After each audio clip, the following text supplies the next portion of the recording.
Title is the right or ownership in property. The word title, for our purposes, just means ownership in property. Why do I mention that to you? Remember, earlier in the week, I said students often confuse title and deed. In this class, the word title means ownership. The deed is the physical manifestation of title. It is the evidence of the title. As you're reading through the first few chapters, that will be helpful to just keep that in mind. Another place that we're going in this chapter, don't worry about taking a lot of notes right now, because it'll come up later and you'll get a chance to take a ton of notes on this. As I'm looking at this chapter, when I think about transferring title, think about this. You can transfer title, you can transfer property when you're dead or when you're alive. Which one's your favorite? I prefer to do it when I'm alive, but you transfer title when you're dead, right? By will, for example. You can transfer property voluntarily, or you can transfer property involuntarily. Before we even get into the lecture, let's see if you've got 50 or more % of this figured out. I would prefer to transfer property voluntarily while I'm alive. What does that mean?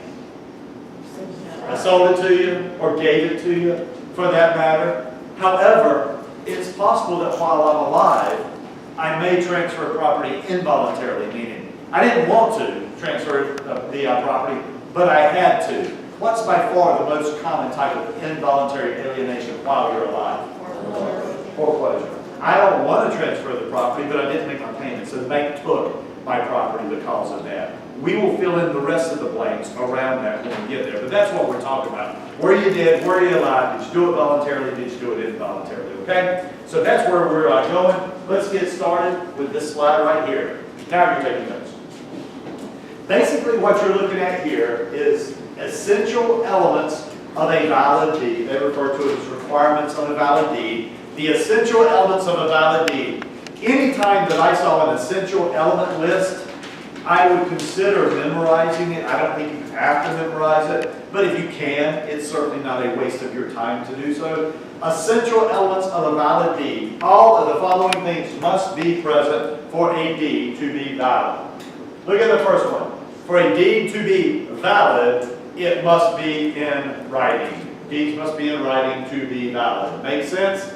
Yeah, it wouldn't be much of a deed if it wasn't in writing. But let me get you to add some language right here. This will be my first introduction to a law referred to as the Statute of Frauds. I'm going to write that down on the board for you because in my southern vernacular, some people think I'm saying statue of frogs, and I'm not. I'm saying statute of frauds. Statute of frauds. Got it?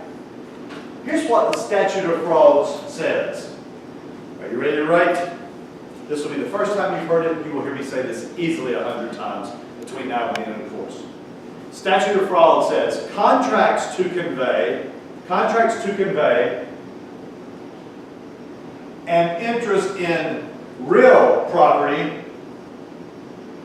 Contracts to convey an interest in real property must be in writing to be enforceable. Contracts to convey an interest in real property must be in writing to be enforceable. Got it? You'll hear that many times throughout the course. What is a deed? Isn't it a document? A contract that conveys property from one party to another party.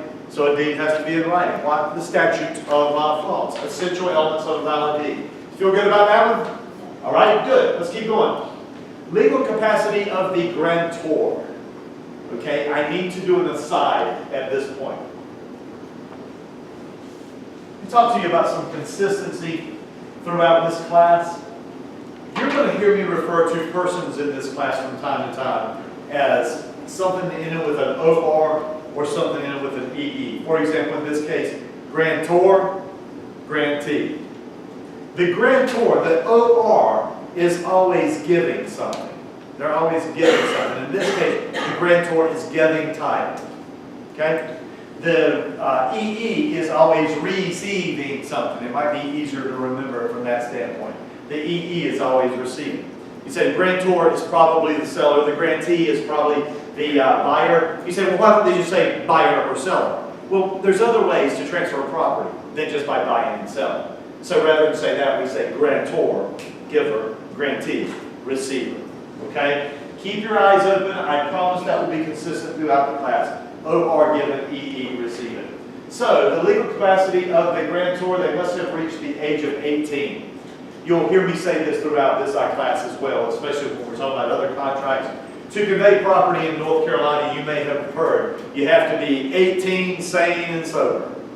Okay? 18 and sane, you have to have legal capacity to convey property. Sober, you have to understand the repercussions of your actions. So that's what we mean. Grantor must be at least the age of 18. Make sense? Yeah. Grantor and grantee must be identified with certainty. And what that basically means is the deed. If you want to know who the buyer and the seller are, if you look at the deed, it will tell you because they have to be identified with certainty. Listen, legal entities can buy properties. LLCs and corporations can in fact buy properties. They would just have to be identified with certainty. They'd have to be actual entities to be able to do that. Adequate words of conveyance, operative words of conveyance. I don't think you need to do a lot of memorizing here, but having said that, one of the problems with homemade deeds, when people try to do this without having attorneys involved, they often forget this, and this is an essential element of a deed. The operative words of conveyance are nothing fancy. In the warranty deed, the operative words of conveyance are something like the grantor in fee simple does grant, bargain, sell, or convey. It basically just shows that they're doing it voluntarily, is what it amounts to. But they have to be there for the deed to be valid. More importantly, a deed must have an accurate legal description. Did we just spend the whole previous hour talking about adequate legal descriptions? Okay, that's if you ever want to know, well, where can I find a good legal description? Why don't you go to the deed? It has to have one in there. Just go there. Okay? Most of they're public documents anyway. You can pull them. Now notice this next bullet point. I would put a star beside the statute. Deeds have to be signed by whom?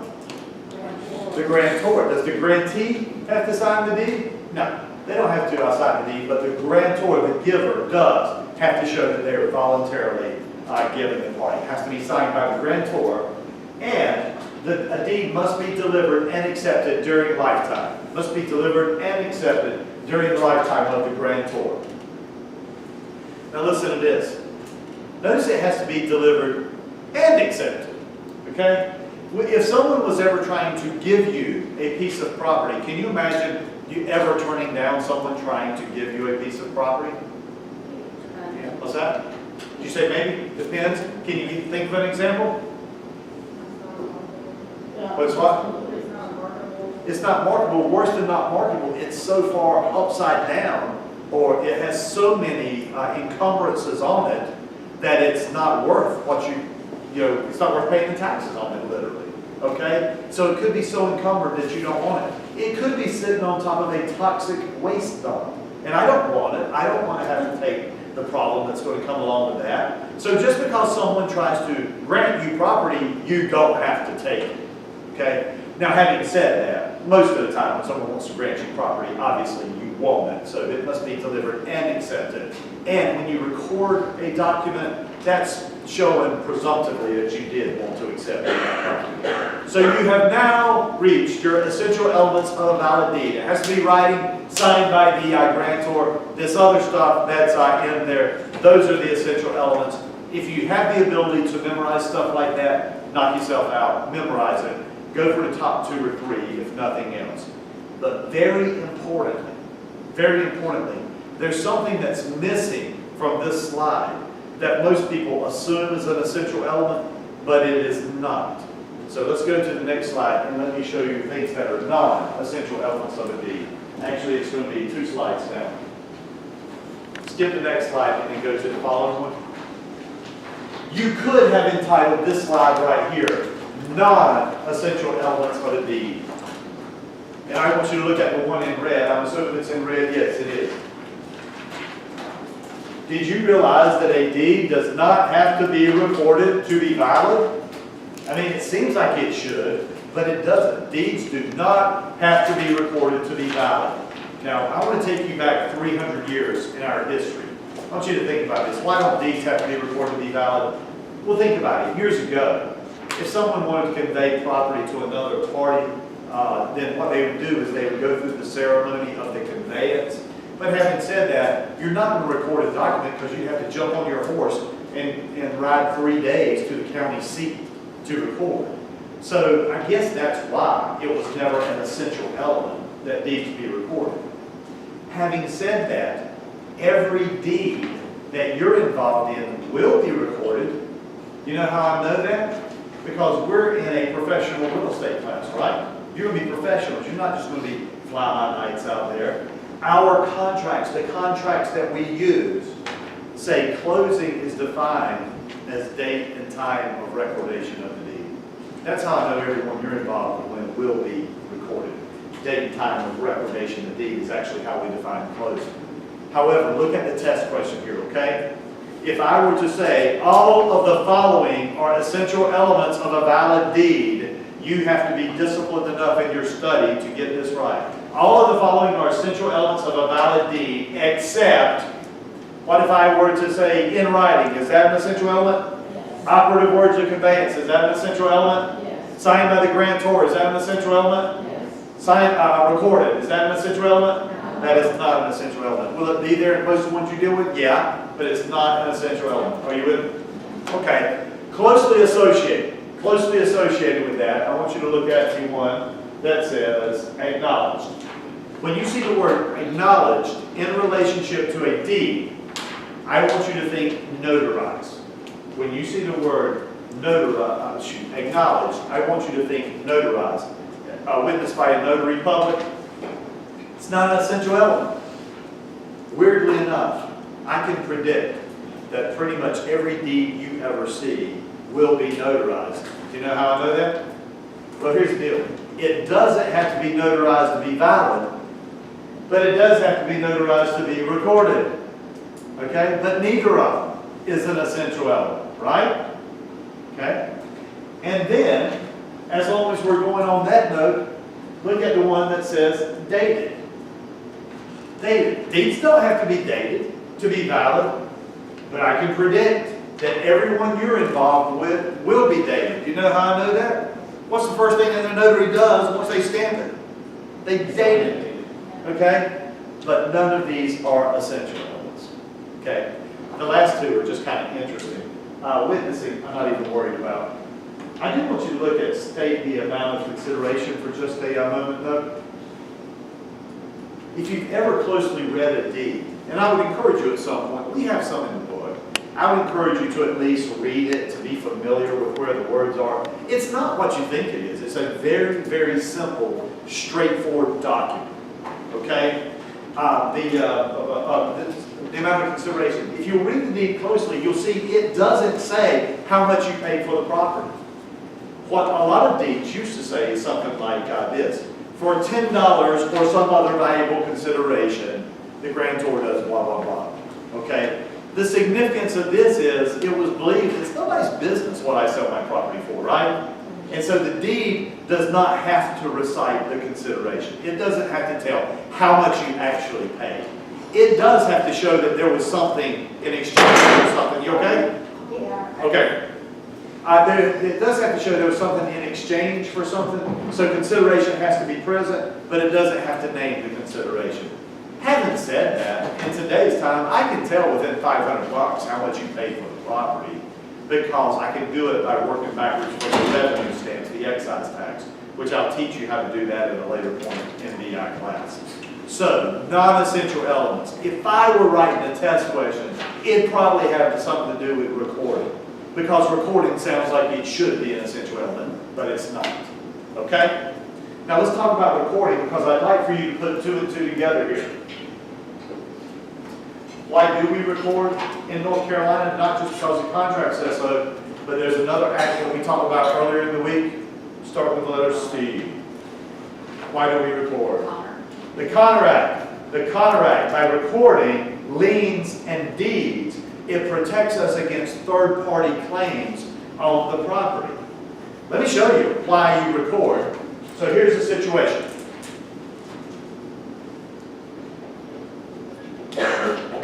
I have a piece of property that I would like to sell, okay? I inherited this property. I don't owe any money on it. Everyone agrees it's worth $200,000. Everyone agrees it's worth $200,000. I need money quick. So I go to my friend, an investor. Victor is an investor, and he's liquid as well. So I say, Victor, here's what I want to do. I want to sell you my property for $100,000. Okay? He knows that that's a deal. He knows that that's a deal. He's liquid. He can go to the bank and get the money. Now, let me tell you when I sold this property to Victor. I sold it to him at 5:05 on a Friday evening. Okay? Here's what I know about Victor. He's leaving tomorrow to go to the Bahamas. He's going to be gone for 2 weeks. When's Victor going to report? When he gets back in 2 weeks, okay? He gives me the $100,000. I give him a deed, which I created myself. You can buy templates of these at Office Max and places like that. It's not a big deal. Deed from me to Victor. He gives me money. I give him the deed. Who now owns the property? He does. He's not going to get a chance to record because we're friends. He said, I'll just worry about it when I get back. All right? There's something I forgot to tell you about me. I'm a criminal, okay? So while Victor is gone on the Bahamas, I go find another investor. On Monday morning, I find Blake.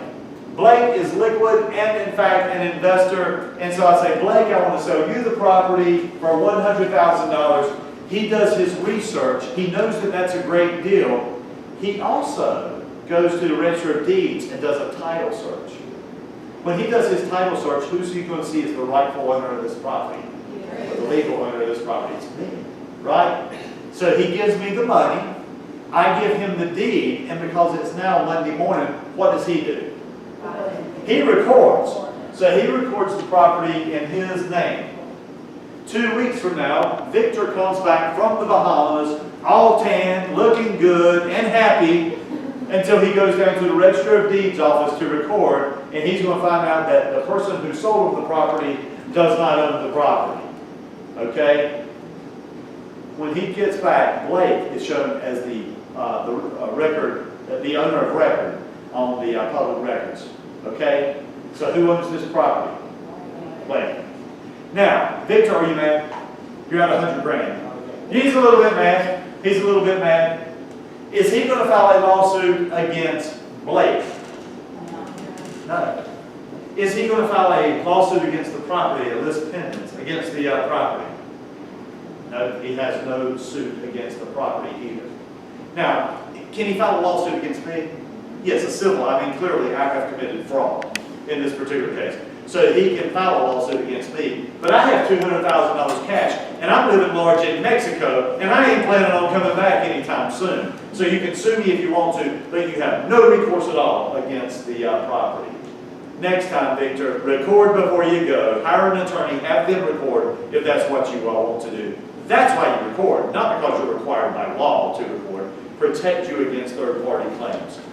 Non-essential element of a valid deed.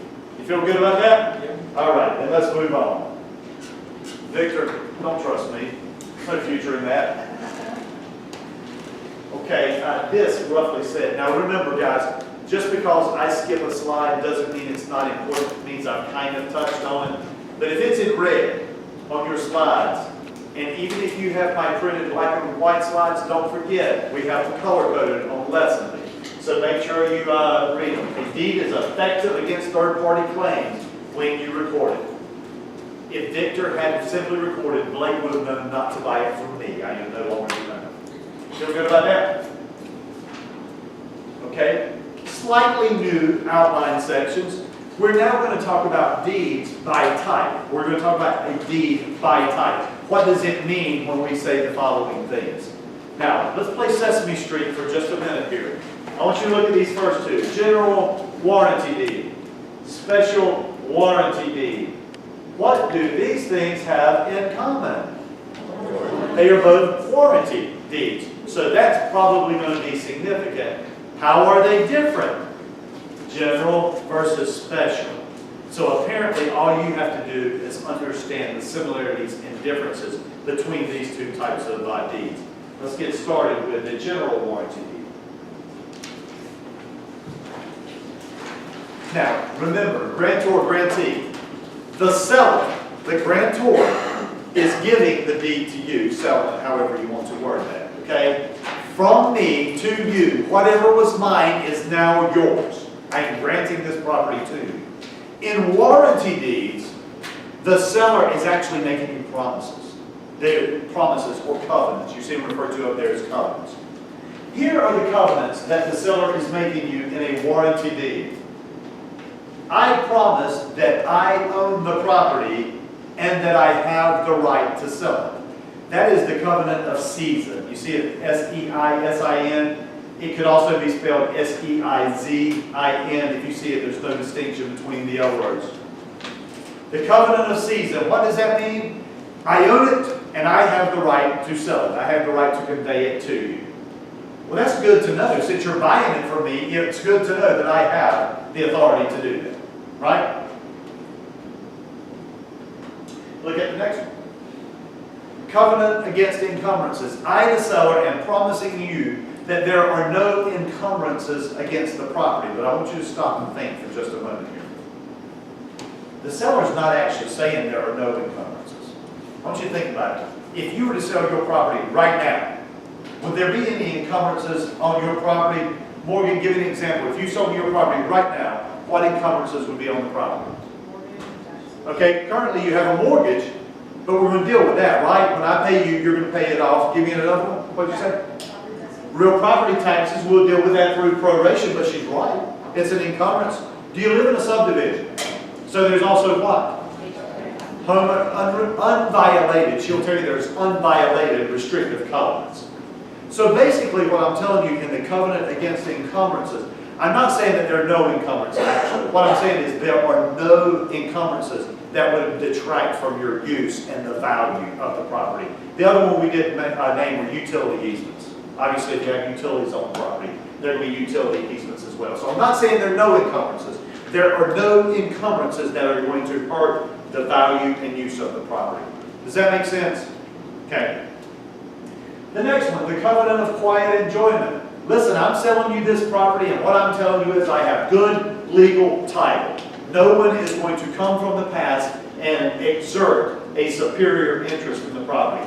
Do you remember the definition of quiet enjoyment from day one? Your reasonable expectation that no one is going to remove you from the property based on their superior right. I promise you, no one's going to do that. I'm the seller, and I'm telling you this. Okay? And then, finally, the last one is the covenant of further insurance and covenant of warranty. Basically say this. Listen, if I have not been true in these first 3 bullet points, you can sue me. You can sue me. Come back to me and I will make it right. These are the covenants that the seller is making to you. I own it. I have a right to convey it. You're going to get quiet enjoyment. There's no encumbrances and no one has a right to make a claim on this property. If they do, come sue me because I'm telling you I've got good title. Okay? These are the covenants. These are the warranties that were given to you in a general warranty deed. Matter of fact, if it's a warranty deed, they are all fairly similar in this capacity. But remember I told you that they were going to be similar in regards to the warranties. So there must be something different about the word general versus the word special. We're talking about general warranty deed right now, right? In a general warranty deed, the seller is saying, I will defend you against all claims whatsoever or persons whomsoever. What do I mean by all claims whatsoever? I don't care where that claim arose from. If it came from 10 years ago, I'll defend you. If it comes from 100 years ago, someone comes back and says, my great-granddaddy lost this house in an illegal poker game and I am here to get the property back for my family. You pick up the phone and call me because I told you I had good title. I have to defend that because I told you I had good title. What I want you to focus on is the timeline here. General warranty deed. I told you I would defend you against what claims? All claims whatsoever or persons whomsoever. That's going to be different when we get to special warranty deed, okay? Let me get you to write just a couple of factoids down about the general warranty deed. They're on the bottom of the page, actually, okay? The general warranty deed is the greatest assurance of title for the grantee. Why is it the greatest assurance? Because I said I would defend you against all claims. Now keep in mind when we say all claims, we're talking about claims against title. Okay? Having said that, if it's the greatest assurance to the grantee, it is therefore the greatest liability for the grantor. I have sold houses before. I have given general warranty deeds. If you have sold houses before, you have given general warranty deeds. I don't lose any sleep at night worrying about whether I have to show up and defend a claim on title. In a little while, we'll talk about why I feel comfortable with that. If you'd like a hint, it's known as title insurance. When I bought the house, I had title insurance. So I'm not worried. I don't lose sleep about this being my greatest liability. Okay? General warranty deed. Once we talk about special warranty deed, you'll kind of see what you need to have in place for test purposes. Special warranty deed. Roughly the same warranties, so what size different? Here's what's different.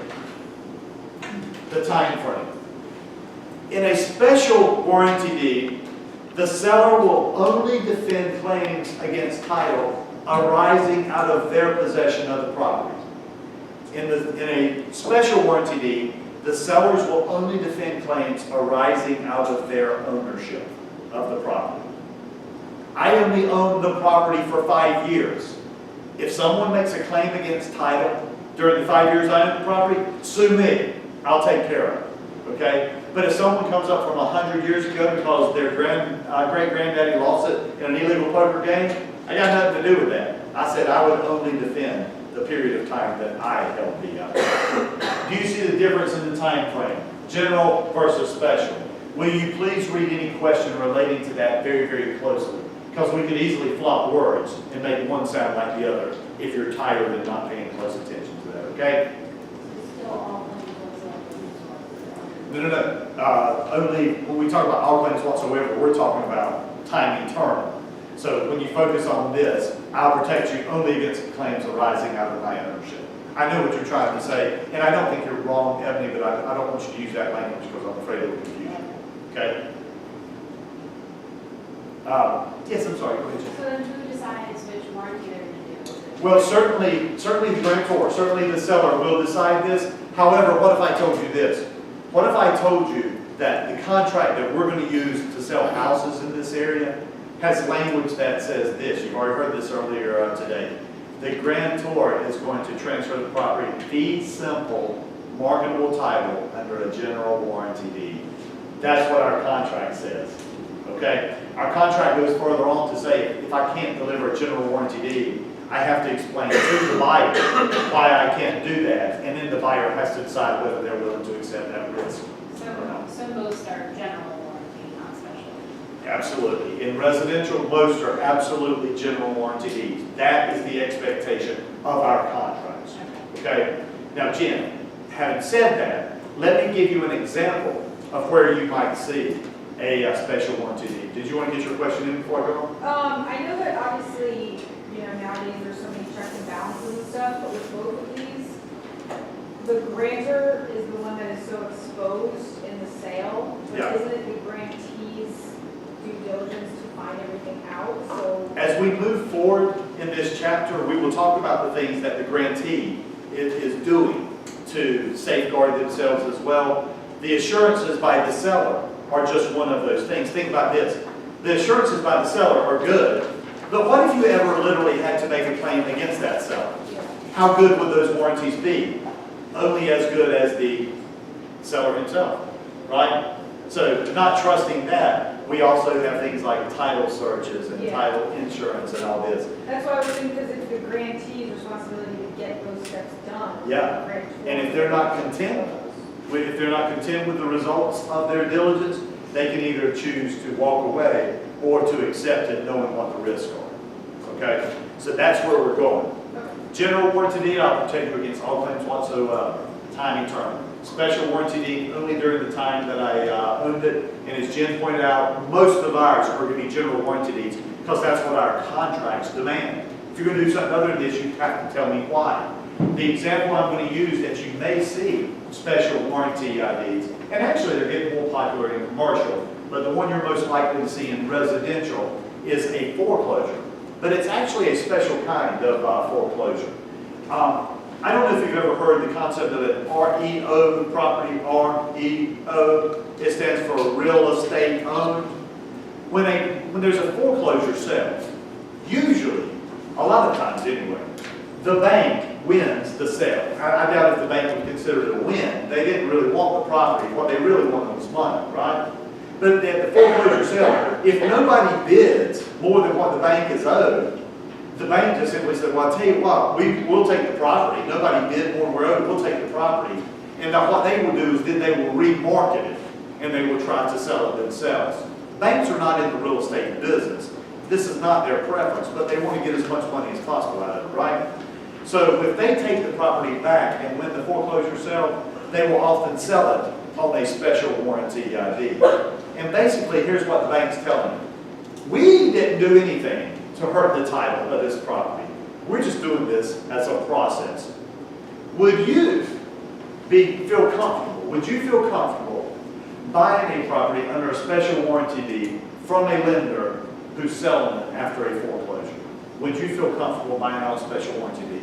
Jen, you say yes. Give me some of the reasons why. Say again. Okay. The foreclosure sale cleared all the liens from the title. Okay. The bank didn't do anything to harm it. So I'm thinking that it's in pretty good shape. Now, I'm not 100% confident, so I'm going to hire an attorney to do a what? Title search. Okay. But under those conditions, heck yeah, I feel comfortable buying it from a bank under a special warranty deed if I've done my diligence on that. Then, years later, when I get ready to sell it, somebody's going to ask me for a general warranty deed. And I would be content to give them a general warranty moving forward. Why? I didn't do anything to it. The bank didn't do anything to it. The foreclosure sale cleared the liens from the title, and my attorney told me that we had clean title. So I'm willing to insure that in the future. So yeah, that's perfect. That's what it means right there, that bullet point. It's usually associated with a foreclosure. Actually, it's more closely associated with the resale of a foreclosure, an REO property. Okay? Did you get this much out of that conversation? The difference between general and special really had less to do with the warranties than it did the time frame that the grantor was willing to defend. That's what you were supposed to get out of that. Okay? Emily, you've been quiet down there. You feel good about that? Okay, good. The next bullet point, you don't need to make a ton of notes about this. Bargain and sale deeds, not common in North Carolina. It is a national exam. If I were you, I would look at a bargain sale deed as being kind of the functional equivalent of what we call a quitclaim deed in North Carolina, which we will talk about next. Bargain and sale deed just associated with a quitclaim deed, but used in other states. All right, let's talk about a quitclaim deed. Now, if I told you, look at the first bullet point. If I told you that a quitclaim deed was known as a non-warranty deed, that kind of tells the story right there.